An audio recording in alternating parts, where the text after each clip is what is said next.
Alright, so I'm going to make a video. Top 5 things to consider for buying a TW200. Figured I'd ask you, since you ride a TW so much. And what do you think that you like about the TW? Well, for starters, I'm only 5'2", so the height is really nice. I can comfortably put both feet on the ground, which is really important to me considering I'm also a new rider. So I'm still learning, which is nice too. It's geared really low, which I like, because sometimes, like I said, I'm still starting out, so sometimes I let go of the clutch a little too soon, and when like some of the dirt bikes I've ridden would have definitely stalled, this thing's just like and it keeps going. So alright, so sit on the bike. I want to show the height for somebody who's interested in buying one.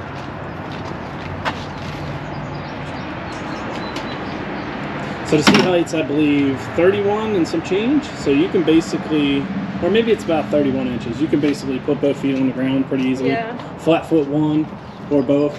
I can definitely flat foot one. I'm real short, like my legs are short, so. So you feel more comfortable in that than something like the DR here? Oh my gosh, yeah. That's like 35, which is my favorite seat height, like something like 35, 36 inches. Yeah, I'm too short for that. I like this. I like I said, I'm still so new, so I like being able to ride with both, like being able to put both feet down. I know a lot of people ride like just with one foot up, but yeah, that's kind of how I get on like something that's like a YZ450 or something. Yeah. Oh god, yeah, those are huge. Like, have you seen me ride one of them? Yeah. I kind of lean on. You can't put both feet on the ground. I don't know. There's not a lot of people that can, I feel like, on something like that, but I like this. Even in sneakers. I mean, I don't ride with sneakers, but it's still comfortable. Right, that's a good point. With your boots on, you're a little bit higher too. Yeah. And like the thing that's weird to me about this one is we changed the shift lever. Yes. To make it so we can wear motocross boots. So I can wear those boots, but it's also like, yeah, it kind of throws me off sometimes. It's a little too high right now, yeah. Yeah, so there's a couple of modifications to make it more comfortable, like the bigger pegs. I think maybe like taller bars a little bit, but not. Like, I think a little bit bigger. But. All right, so let's talk about 5 reasons which you would consider before buying a TW200. Okay. First thing I would have to say is your height. Okay, personally for me, this bike is a bit small. I feel comfortable on a bike about 36-inch seat height. This bike is very low. I think like 30-31 inches. Perfect for my 5'2" girlfriend. Perfect for shorter people who are new at riding. So if you're a shorter rider and you're pretty new and you want to build up confidence on how to ride, this might be the bike for you. Now the downside to that, being this is a user-friendly new bike, is you don't have a lot of power here. But that can be a good thing, because if you're just learning how to ride, you have to learn how to go through the gears. You have to learn throttle control, throttle discipline, mainly. And this bike's not going to surprise you and accidentally hurt you.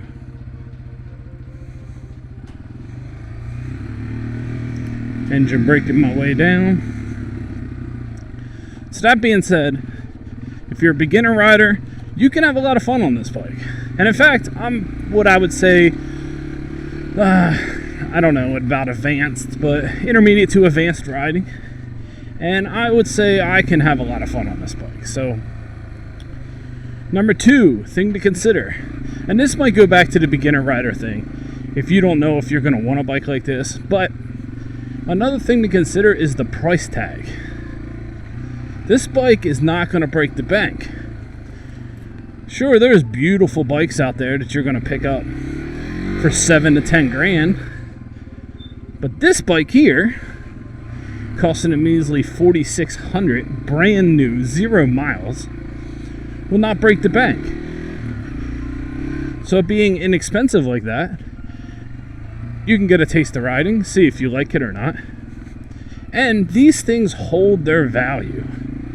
This particular one we bought had a little over 100 miles on it, and we picked her up for $4,000. That's crazy. but it was pristine, basically brand new, and I got myself out of the dealer fees and all that.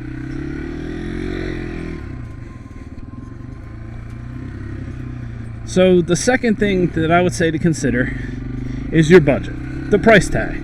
The price tag on this bike is amazing. So let's move on to point number 3, which kind of goes into the parts, and that's going to be reliability. Now, you know how I said this bike's not going to surprise you or hurt you or anything crazy like that? Well, that's because it's a low compression, single cylinder, 196cc carb-rated motorcycle. And when it comes to something like that, there's nothing more reliable. Just to get off topic for 1 second, I bought a Suzuki LT230 quad. It hadn't run in probably years, been sitting outside. I got it from the guy for $50. I spent one afternoon rebuilding the carb, flushing the oil, and I had that thing running. My kids have been driving it and riding it around ever since. I'm not saying that's a testament to Suzuki or anything like that, but I'm saying it's a testament to low compression, single cylinder carbureted engines. They won't ever die. Like, you could probably keep this thing for 20,000 miles before you have to do anything major.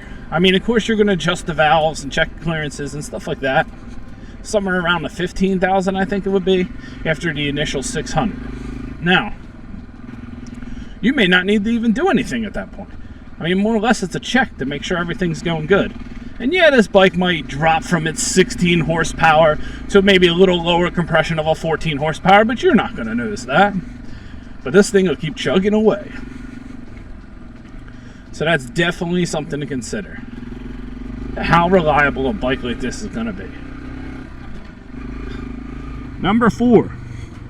Now this is going to go either way. This is going to go both ways. The thing to consider is, what do you plan on doing with your motorcycle? Now there's a couple bonuses, a couple, I don't know, I would say negatives about this bike.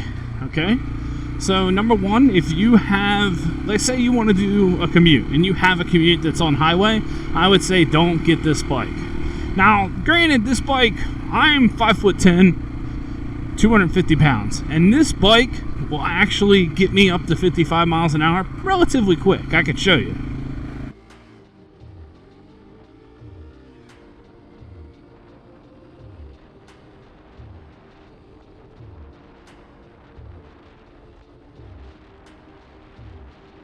But beyond 55 miles an hour, this bike does not shine at all. Now, the trade-off for that is, being such a small motor and a big farm bike, you do get good gas mileage. Reports of 70 to 80 miles per gallon. So if you were using this as a commuter and you have only a couple miles to work, and you could take some beautiful back roads or just something not too intense like highway. Let's say a couple of stretch of roads that are 55 miles, but the rest are, you know, commuter town miles. Then this would be a great bike for you. But if you plan on getting on this bike and using it for commuting and trying to take advantage of the gas mileage, but yet on highway, you will not be able to do such. So that's definitely something to consider when you think about buying a bike like this. Like, what exactly do I want to do? Now, if you want to tractor through some off-road, go up some hills, come on, rep buddy, then this is a good bike. This will do that all day, all night.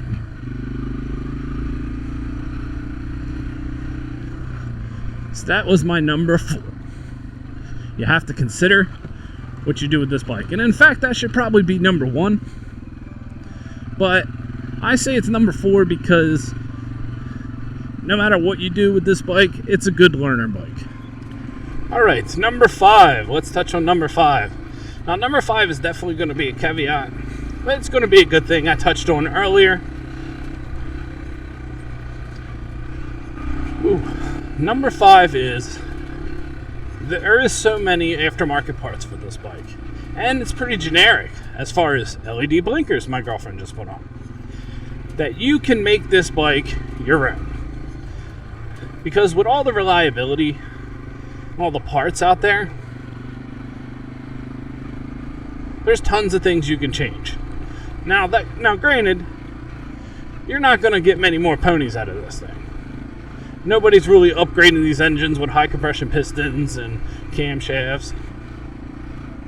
You could do the exhaust, but there's tons of different racks for this bike. There's tons of different bars, different foot pegs as we have here, everything. I'm buying the Honda 300L and there's like nothing out for it.